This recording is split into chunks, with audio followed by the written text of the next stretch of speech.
बिस्मिल्लाहिर्रहमानिर्रहीम। Basic mathematics जो सिलसिलो जारी है। क्लास नंबर 59 यानी क्लास नंबर 59 में असां पढ़ण वारा हूँ स्क्वायर रूट जो डिवीजन मेथड। जीअं त असां गुज़िरियल वीडियो जे अंदरि असीं स्क्वायर रूट जा बेसिक्स उन जो कॉन्सेप्ट कवर कयोसीं, त हिन वीडियो जे अंदरि असीं पढ़ण वारा हूँ डिवीजन मेथड सां स्क्वायर रूट कीअं मालूम कजे। हाणे जीअं त तव्हांजे साम्हूं मां लिखियो आहे 729, इन जो स्क्वायर रूट मालूम करिणो आहे ऐं कहिड़ी मदद सां? डिवीजन जी मदद सां। जीअं त असांखे ख़बर आहे त जेको फैक्टराइज़ेशन जी मदद सां असां फैक्टर कढंदा आहियूं, पेयर कढंदा आहियूं ऐं उन खां पोइ असां उन जो रूट मालूम कंदा आहियूं।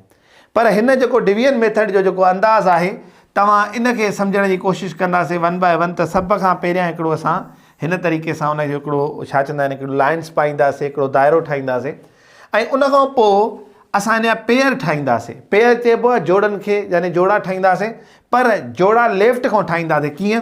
हिन तरफ़ खां। यानी ईअं न आहे त अगरि असांखे चयो त 729 त तव्हां हीअं ठाहियो, ठीकु आहे। त पहिरीं ॻाल्हि त जेको पेयर ठाहींदासीं उहो किथां ठाहींदासीं बाबा? लेफ्ट खां ठाहींदासीं, ठीकु आहे। लेफ्ट खां स्टार्ट कंदासीं।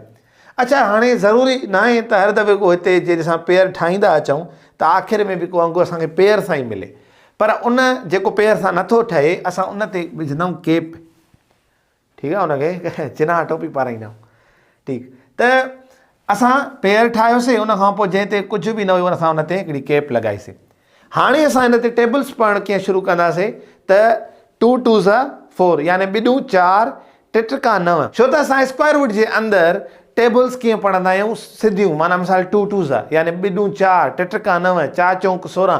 छो त असां स्क्वायर रूट या स्क्वायर कीअं कढंदा आहियूं? उहो डायरेक्ट जेको आहे असां उन नंबरनि सां कढंदा आहियूं। त तव्हांखे यादि रखे त मतिलबु ॿियो स्टेप कहिड़ो आहे? पहिरियों त पेयर ठाहिणा आहिनि, ॿियो त टेबल सिधियूं पढ़णियूं आहिनि। यानी अहिड़ो अंगु ज़र्ब करिणो आहे त जीअं असांजो हे मसइलो हल थिए। कीअं? ॾिसो, 1 × 1 2 4 3 × 9 वधी थो वञे। त हाणे 7 ते टेबल वंड जो छा असूल आहे? या त डायरेक्ट वञे या त घटि वञे, वधीक न वञे, ठीकु आहे। त 2 4 3 × 9 वधी थो वञे। असांजो हिन ते जेका टेबल लॻे थी उहा थी लॻे 2 4। अच्छा, हाणे जेको असां अंगु पढ़ियोसीं, यानी कहिड़ी टेबल पढ़ीसीं? माना ॿिनि वारो अंगु पढ़ियोसीं 2 4, उहो 3 जॻहियुनि ते 2 लिखंदव। हिकु हिते, हिकु हेठि करे, हिकिड़ो मथे। यानी तव्हां जंहिं अंग खे पाण सां ज़र्ब कयो आहे उन अंग खे हिकु हिते लिखंदव, हिकु हिते, ॿियो हिते। हाणे इन खे ज़र्ब करण सां तव्हांखे जवाबु छा मिलियो आहे? 4, उहो हिते रखंदासीं। उन खां पोइ असां हिन ॿिन्ही खे पाण में हिन पासे ॾांहुं जोड़ कंदासीं, थींदा 4 ऐं 7 मां 4 कट कंदासीं त असांखे मिलंदा 3। पहिरियों स्टेप असां कवर करे वियासीं। असांखे डायरेक्ट नंबर इन करे असां नंढो अंगु खणी करे असां उनखे हल कयोसीं। पोइ छा कंदासीं? असां हाणे हीअ जॾहिं हल करे आयासीं त ॿियो पेयर लहंदो आहे। माना हिन वंड में ईअं न आहे त तव्हां हिकिड़ो अंगु लाहे अचो। असां हुनखे पेयर में इन करे क़ैद कयोसीं त जीअं असांजो वारो अचे असां पेयर लाहे अचूं हेठि। जॾहिं पेयर लाहे ईंदासीं त थींदो 329।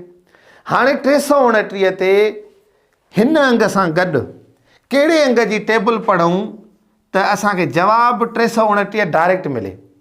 हाणे हिन अंग सां गॾु टेबल पढ़ण जो तरीक़ो कहिड़ो आहे? उहो इहो आहे त मिसाल 2 आहे त 2 खे तव्हां हीअं लिखंदव। यानी हिते हूअ तसवुर ई न आहे ॿी टेबल पढ़ण जो, उन सां गॾु पढ़णी आहे। यानी ॾिसो, 2 जी टेबल पढ़ो था, 2 हिते बि लिखो, 2 हिते बि लिखो। त हिनखे कयो 2 4 विचों 8, छा थो थिए? 84 थो थिए, हे 329। यानी हाणे असां छा कंदासीं? चैन सां वरी को मथे अंगु ज़र्ब करे ॾिसंदासीं। हाणे अगरि ॿिनि जी टेबल बि हिन ते नथी वञे, यानी ॿिनि जी टेबल हणण सां चैन सां गॾु त 84 थो थिए ऐं असांजो अंगु वॾो आहे। असां 3 था ट्राए कयूं त 3 × 9 4 3 × 12 129 अञा नंढो आहे ऐं हेॾो वारो अंगु अञा वॾो आहे। यानी हीअ मां वाज़े इन करे थो कयां त तव्हां सम्झो त हिननि सां मतिलबु स्टेप्स कहिड़ा हलणा आहिनि असांखे। यानी हिन सां को न को अहिड़ो अंगु ज़र्ब करिणो आहे जो जवाबु या त हे अचे या त हिन खां घटि अचे, वधीक न अचे। अच्छा, 4 4 16, हिकु मथे, 4 4 16 हिकु 17। अच्छा, हाणे माना अंगु असांजो वधंदो वेंदो, असां ट्राए कंदा वेंदासीं त असांखे हिन जॻह ते कहिड़ो अंगु मिलंदो।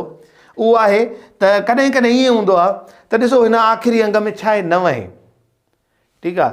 त कहिड़े अंग खे पाण में ज़र्ब कयूं त 9 अचे थो शुरूअ में, ठीकु आहे। यानी 3 × 9 त ॾिसो हे त न थियो।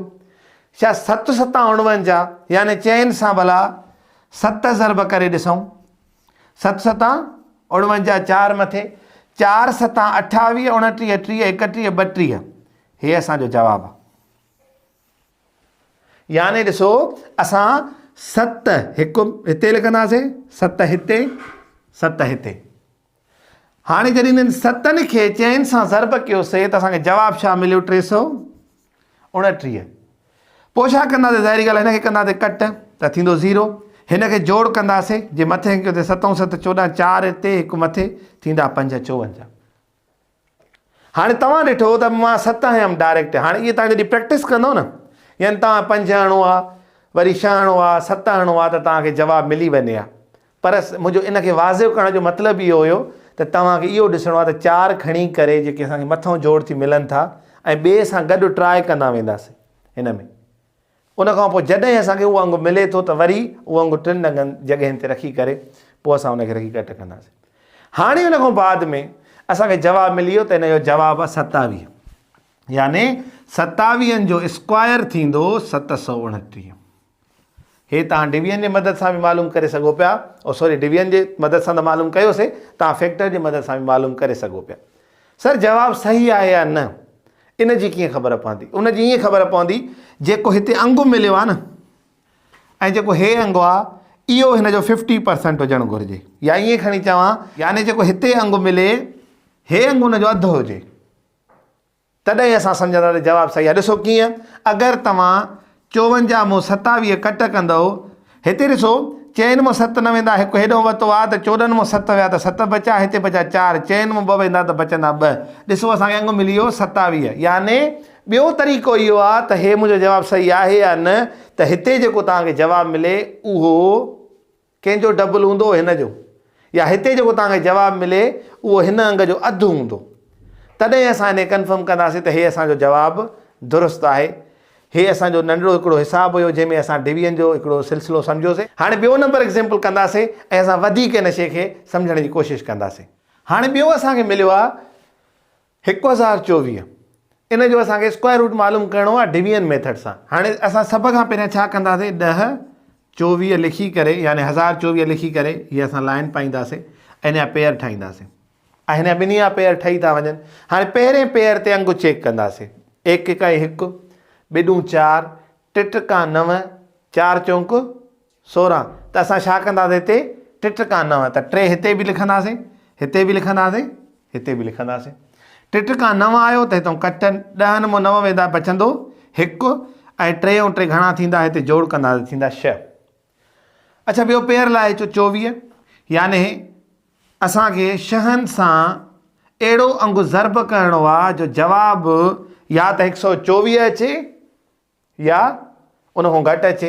अच्छा 2 कयूं था, 2 4, 6 12, त वाह वाह असांखे हिते ई जवाबु मिली वियो। यानी 6 खे असां जॾहिं 2 सां गॾु ज़र्ब कयोसीं त 124 थी वियो। त असां छा कंदासीं, 2 हिते बि लिखंदासीं, हिते बि लिखंदासीं, हिते बि लिखंदासीं। छा जवाबु आयो आहे 124। असां हिन कटींदासीं, थींदो 0 2 2 4 6। हाणे ॾिसो तव्हांजो जेको 32 आहे उहो 64 जो अधु आहे। यानी असांखे कंफर्म थी वियो त हे असांजो जवाबु दुरुस्त आहे। हाणे हलूं था 3 नंबर एग्ज़ाम्पल जे तरफ़। हाणे असांखे मिलियो आहे 3025। हाणे असां छा कंदासीं, पहिरियों 3025 लिखी लाइन पाए हिननि जा पेयर्स ठाहींदासीं। हाणे पहिरें पेयर ते टेबल पढ़णु शुरू कंदासीं, 2 4, 3 9, 4 चौंक 16, 5 50, 25, 6 36 वधी थो वञे ऐं असांखे 6, त असां छा कंदासीं 5 50 25, 5 हिते 5 हिते 5 हिते, असां हिते लिखंदासीं 25, हिते कट, हिते जोड़। 3 मां 25 वेंदा बचंदा 5, 5 ऐं 5 थींदा हिते 10। पूरो थी वियो। असांखे पेयर लाइ अचूं। हाणे 10 सां कहिड़ो अंगु ज़र्ब कयूं त असांखे जवाबु 525 मिले या घटि मिले। असां ॾिसूं था आख़िर में 5 आहिनि, यानी 2 खे कंदासीं त 2 4 ईंदो, यानी असांजो मसइलो हल न थींदो।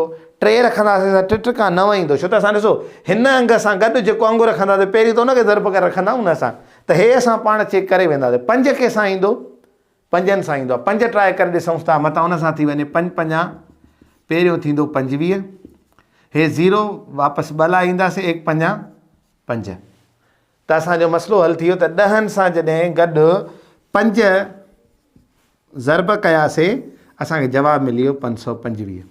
हाणे तव्हां छा कंदो, तव्हां बि डायरेक्ट अंग ॻोल्हींदो न, अगरि तव्हां बिगनर आहियो ऐं तव्हांखे इलाही मसइलो आहे त तव्हां छा कंदो, पहिरीं 2 ट्राए कयो, अंगु ॾिसो, वरी 3 कयो हिन 2 जॻहियुनि ते, वरी 4, वरी 5, त किथे न किथे तव्हांजी मंज़िल हूंदी ऐं तव्हांखे मिली वेंदी।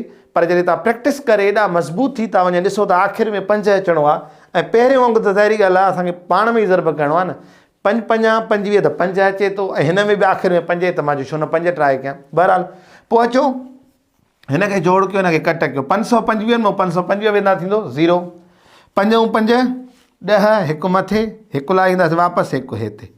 हाणे छा 55 अधु आहे 110 जो, डेफिनेटली आहे, ऐं हीअ असांजो जवाबु आहे। उमेदु आहे त हिन वीडियो लेक्चर जे अंदरि असां डिवीजन मेथड जी मदद सां स्क्वायर रूट मालूम करणु सम्झी विया हूंदासीं। तव्हांजे साम्हूं स्क्रीन ते होमवर्क आहे, इन होमवर्क खे हल कयो, इंजॉय कयो हिन क्लासिस खे। वरी मिलंदासीं नई क्लास में, तेसिताईं गॾिजो सिंधी थाट सां। अस्सलाम वालेकुम वरहमतुल्लाह।